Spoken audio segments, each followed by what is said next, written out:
you believe in reincarnation? Well, what about the 4-year-old that told her parents she missed her children and she wanted to go home? In 1930, a 4-year-old girl named Shanti Davy refused to eat the food her mother made her. And then when her mother asked her what's wrong, she told her mom, "That's not how you make it." Her mother laughed and said, "How would you know?" And she said, "I cook for my husband and my children all the time." Her parents looked at each other like, what is wrong with this baby? But as the days went by, she continued to describe her other life.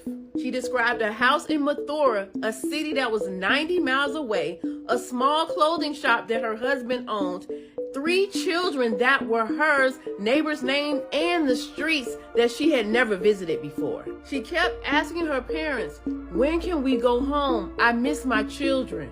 Looking down at this 4-year-old child, her parents thought she might be becoming mentally ill, so they took her to the doctor. But when the doctor evaluated her, he said that there was nothing wrong with her, except he didn't know why she was making up these stories.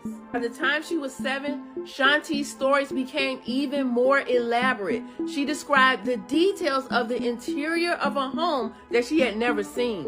And then she spoke about giving birth, details that no 7-year-old child should ever know. She said she was in so much pain and she was trying to stay so that she could see her children one more time. But after the baby came, everything just went dark.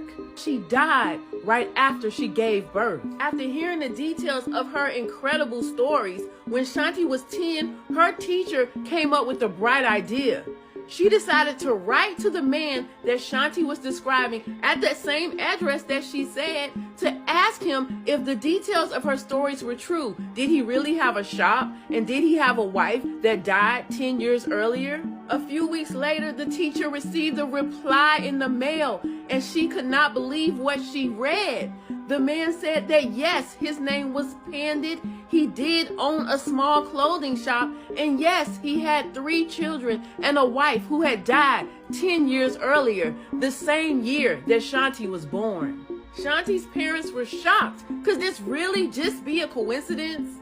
Shanti's former husband, Pandit, couldn't believe the letter he received either, and he decided to make a test by sending his cousin over to Shanti's family's house to see if the girl would recognize him. Pandit's cousin made the trip to Shanti's family's home, and when he knocked on the door and introduced himself as Pandit, Shanti's former husband, she looked at him and said, "You're not my husband, you're his cousin." The cousin went back and told her former husband, Pandit, something strange is going on. So Pandit decided to make an